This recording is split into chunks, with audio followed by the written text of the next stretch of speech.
बच्चों। Good afternoon ma'am. अच्छा चलिए तुम लोग अपनी इकोनॉमिक्स की क्लास शुरू करते हैं। बताइए बच्चों, मांग का नियम क्या कहता है? मैम यदि अन्य बातें समान रहें तो वस्तु की कीमत बढ़ने पर मांग घटती है और कीमत घटने पर मांग बढ़ती है। गुड। और मांग, किसी वस्तु की कीमत और मांग में मात्रात्मक संबंध कौन सा सिद्धांत बताता है? मैम वस्तु की कीमत और मांग में मात्रात्मक संबंध मांग की मूल्य सापेक्षता का सिद्धांत बताता है। बिल्कुल सही प्रगति। और मांग की मूल्य सापेक्षता क्या है?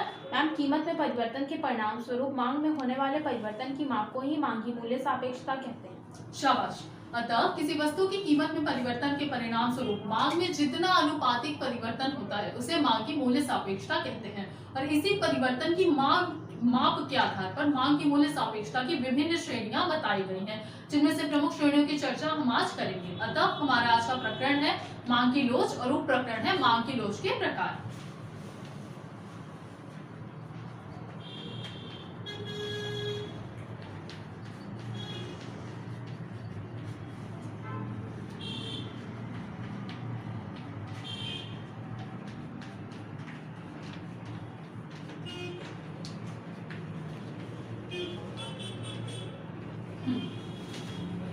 ये तालिका देखिए बच्चों, तालिका एक देखिए।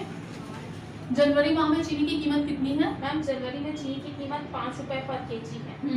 और फरवरी में चीनी की कीमत में क्या परिवर्तन हुआ है? मैम फरवरी में कीमत बढ़कर 10 रुपए पर केजी हो गई है। और इस कीमत परिवर्तन का मांग पर क्या प्रभाव पड़ा है? मैम कीमत के दुगने बढ़ जाने पर मांग घटकर आधी रह गई है। गुड।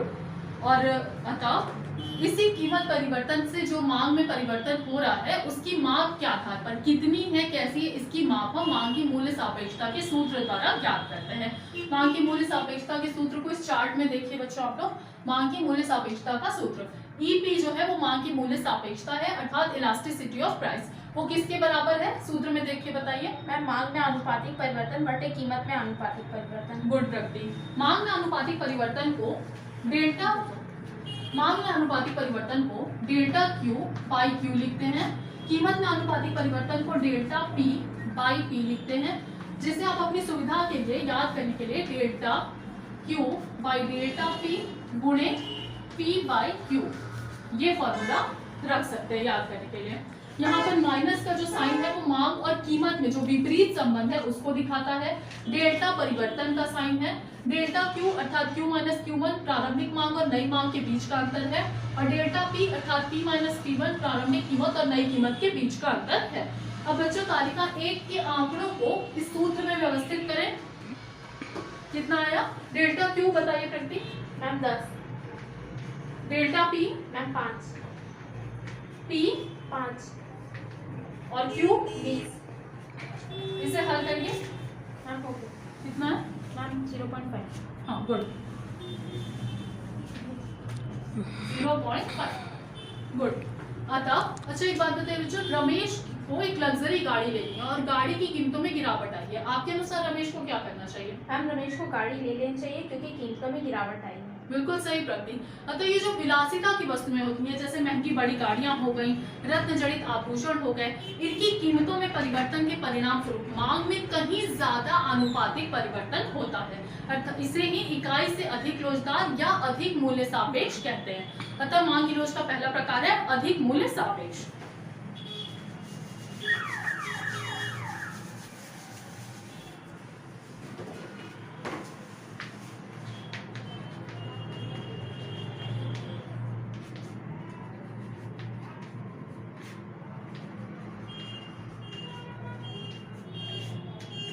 अधिक मूल्य सापेक्ष। मान लीजिए किसी गाड़ी की कीमत में 15% की गिरावट आई है तो उसकी मांग में 30% की वृद्धि होगी।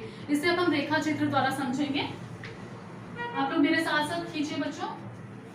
ओ एक्स अक्ष पर क्या रखते हैं प्रगति? आपने मांग के नियम में पढ़ा होगा। मैम मांग। गुड। और ओ वाई अक्ष पर? मैम कीमत। कीमत देखिए 15% की गिरावट होने पर मान लीजिए 15% कीमत गिर रही है तो मांग में 30% की वृद्धि हो जाए। P से कीमत गिरकर P1 और Q से मांग बढ़कर Q1। ऐसे में ये अधिक लेटा हुआ सा मांग का लोच का वक्र बनेगा। ये इकाई से अधिक लोचदार है, ठीक है। ये वक्र ऐसे लेटा हुआ सा रहेगा। अच्छा बताइए बच्चों, गर्मी के दिनों में पंखे की कीमतों में वृद्धि होने के बाद भी मांग बहुत ज्यादा कम या शून्य क्यों नहीं होती है? मैम पंखे की मांग इसलिए नहीं गिरती क्योंकि गर्मियों में पंखे से आराम मिलता है। Very good. अतः ये जो आरामदायक वस्तुएं होती हैं जैसे फ्रिज, टीवी, पंखा, वॉशिंग मशीन, इनकी कीमतों में जितना परिवर्तन होता है ठीक उसी अनुपात में मांग में परिवर्तन होता है। जैसे मान लीजिए इसे इकाई के बराबर लोचदार या मूल्य सापेक्ष कहते हैं। अतः मांग की लोच का दूसरा प्रमुख प्रकार है मूल्य सापेक्ष।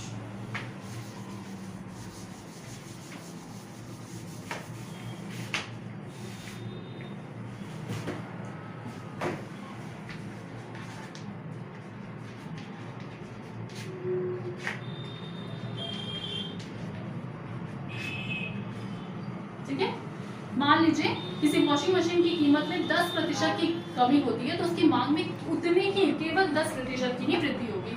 इसे हम लोग इस चार्ट वाला देखेंगे। ये देखिए बच्चों, P से 10% कीमत गिरकर P1 होने पर, इसे आप लोग अपनी कॉपी में बनाएं। P से 10% कीमत गिरकर P1 होने पर मांग Q से 10% ही बढ़कर Q1 हो रही है। ठीक है, और इसका लोच देखिए डार्क ग्रीन कलर में दिखाया गया है। ये थोड़ा वो अधिक मूल्य सापेक्ष से इसका वक्र थोड़ा अधिक खड़ा होता है और ये इकाई के बराबर लोचदार है और इसे मूल्य सापेक्ष कहते हैं। ठीक है, अच्छा बताइए बच्चों, अभी आप लोग तालिका 2 देखिए। इसमें देखकर तालिका देखकर बताइए कीमत में परिवर्तन कितना है? 25 डेल्टा P 25 और मांग में परिवर्तन 3। अब इसे हल करें प्रगति, कितना आया? 0.4। देखिए, हाँ गुड, वेरी गुड। ठीक है, 0.4 आप देखेंगे इकाई से कम है, यानी 1 से कम है। अतः मांग की लोच का तीसरा प्रमुख प्रकार है इकाई से कम लोचदार, जिसे मूल्य निरपेक्ष भी कहते हैं। अतः मूल्य निरपेक्ष।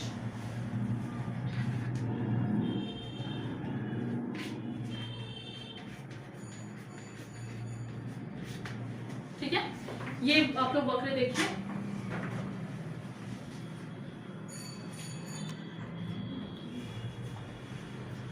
कीमत के P से 25 इकाई गिरकर P1 होने पर मांग में केवल Q से 3 इकाई की वृद्धि Q1 तक हुई है। इसे मूल्य निरपेक्ष मांग का लोच कहते हैं, जो कि इकाई से कम लोचदार होती है। प्राय जो अनिवार्य वस्तुएं होती हैं जैसे कि दवाइयां हो गई, माचिस हो गए, कपड़े, चीनी, नमक, इनकी वस्तुएं जो होती हैं, इन वस्तुओं की कीमतों में परिवर्तन होने पर मांग में बहुत कम परिवर्तन होता है, यानी आनुपातिक रूप से बहुत कम या शून्य परिवर्तन होता है। इसे ही मांग की मूल्य निरपेक्ष लोच कहते हैं। अतः आज हमने मांग की मूल्य सापेक्षता की 3 प्रमुख श्रेणियों की चर्चा की है, जहाँ D1 जो है वो इकाई से अधिक लोचदार मांग का वक्र है, D2 इकाई के बराबर मांग की लोचदार का मूल्य सापेक्ष मांग की लोचदार का वक्र है, और D3 जो है वो मूल्य निरपेक्ष मांग की लोच का वक्र है।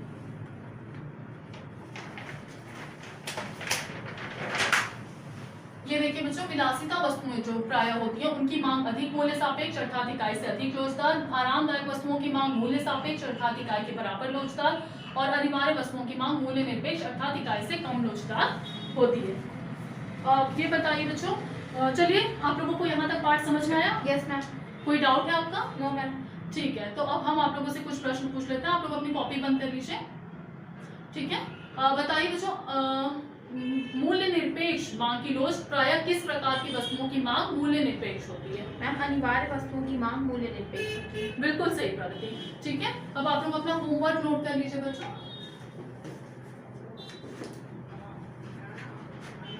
आप लोगों का होमवर्क है, गृह कार्य देख लीजिए, अपनी कॉपी खोल के उसमें नोट कर लीजिए। मांग की लोच के प्रकारों को रेखा चित्र के माध्यम से अभ्यास पुस्तिका में प्रदर्शित करके लाएं। ठीक है, चलिए बच्चों, तो हम लोग अपनी नागरिक शास्त्र की क्लास शुरू करते हैं।